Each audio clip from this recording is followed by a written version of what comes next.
Hey guys, welcome to another video, and today what I thought I'd do is have a look at the new PUBG map.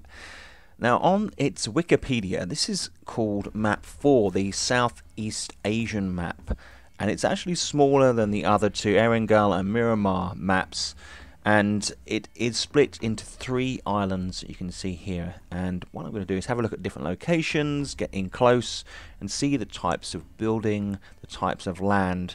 Now it's obvious that this is more like Erangel. It's a forest covered island, and it's nicknamed Savage Island, which is probably because it's smaller and you're going to run into people much more quickly, along with the fact we have more military bases, if you like, which are known as boot camps and have higher concentrations of loot.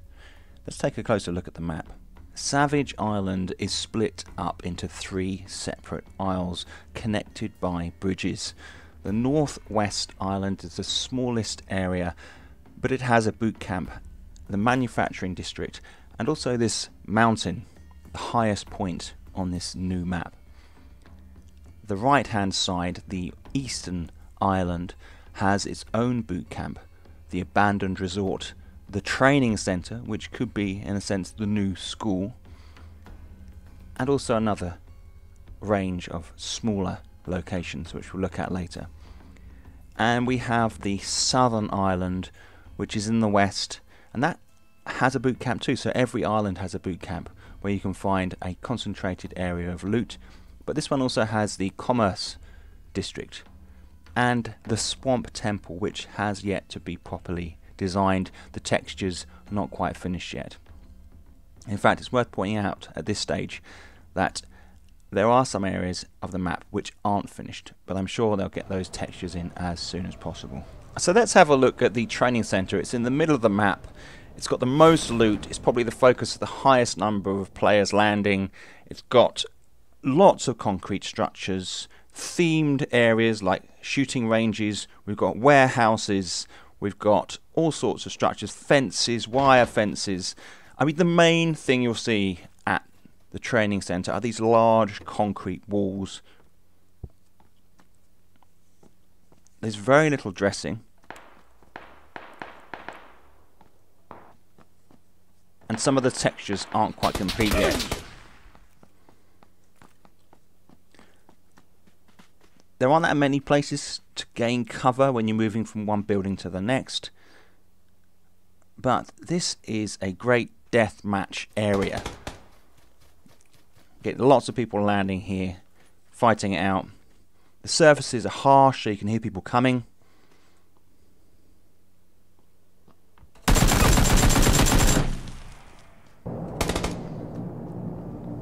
Got little target areas. Loads of loot, and you've got these big concrete structures. Now this is a different one. This is one of the boot camps, looking very similar to the training camp. These metal doors, concrete steps. General theme, fairly dull in some respects. You can't access these lookout towers as yet. You can see square buildings, square structures. It's just a training camp. There didn't need to be anything really attractive in these places.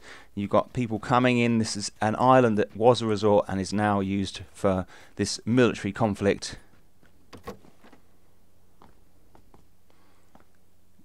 There aren't any buildings that have more than 2 levels at the moment, but you can get on top of some of them. This is a central building. You can see we're looking out. Let's have a look at the resort, which is on the largest island, but it gives you an idea of what the future design for some of these areas is going to be. And you can see these Asian Oriental style buildings with their curved ornate roofs. The tiles, you've got these wooden barriers. The windows have glass. Not many of the buildings at the moment have glass. You've got these ornate steps. But again, you can see the textures really aren't there as yet. As we approach from another angle here, you can see grey zones where the lack of texture is evident. But I'm really impressed with the layout, and you can just imagine some of these oriental designs going into these locations. They will look really plush. Let's have a look at the river village. Connects the east and southern islands with a couple of bridges, and you can see there's a range of building here. You've got shanty town buildings, if you like. So we've got some with corrugated rooftops, some with the thatch rooftops. You've got these sort of tumbled down walls. It's a sense of poverty about these areas with these wooden walls. There's no glass in the frames. Some of the textures are really dark, like these room dark areas are dark. You've got the warehouses which aren't quite complete yet. But you get a real sense of being there on a kind of resort island where the locals are living. It's got a story to it. You've got these gates, these iron gates on some of the doors. These are very busy areas. You've got Southeast Asian style bridges, these curving features. Also lots of cars and crates for cover as you move from one structure to another. But the buildings are very close, so keep an eye on the windows. Let's have a look at the commerce region, which is right at the bottom of the map on the southern island. You can see as we come down here, again, very similar to the river town. The buildings are very close. They're kind of shanty feel to it. You've got some trees in their vehicles. You've got these corrugated iron rooftops and lots of wood, so you can hear everything going on. It's very loud and very obvious.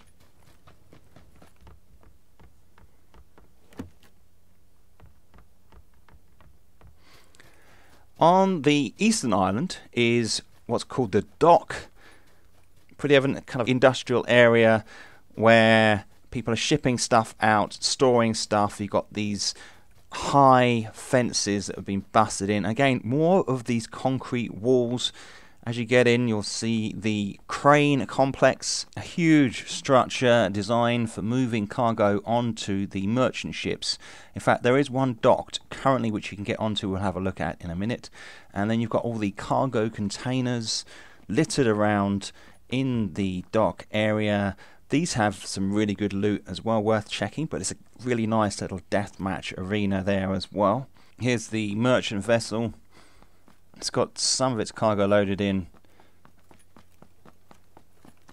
When you climb over this, if you fall off the edge there, you've got to go around to the shore to get back up again. Some of the textures obviously aren't in place here either.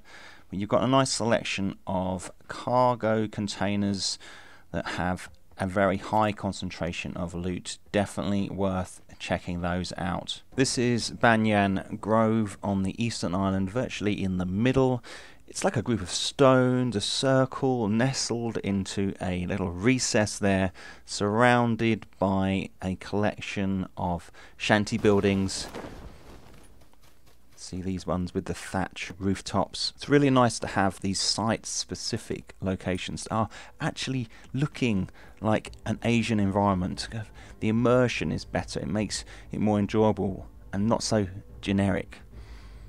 So what do I think about this Savage Island map? What does it offer? Well, it's apparent that there's a really even spread of buildings. There's an increased number of, if you like, military or key locations like the training centre. Each island has a boot camp. We've got this big resort manufacturing area, and they're all closer. So wherever you land, you're going to have access to a building and loot, and things are going to happen pretty quickly. But having said that there are site-specific locations, in my mind there aren't enough, and we do have a problem with some of the locations being really generic, as if you could be playing on any map, like the boot camps and the train centres with their big concrete structures, and they're just all very similar, and it doesn't feel dressed. It doesn't feel like there's enough in those locations to hide behind or move from and to the other, as if no one's ever lived there, and people have been training at these locations, so I feel it needs a bit more of a sense of that.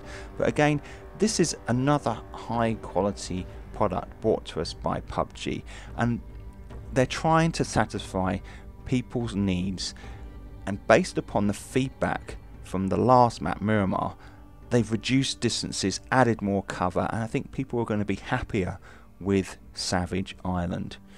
Guys, now you've seen my guide and early review, let me know what you think down below.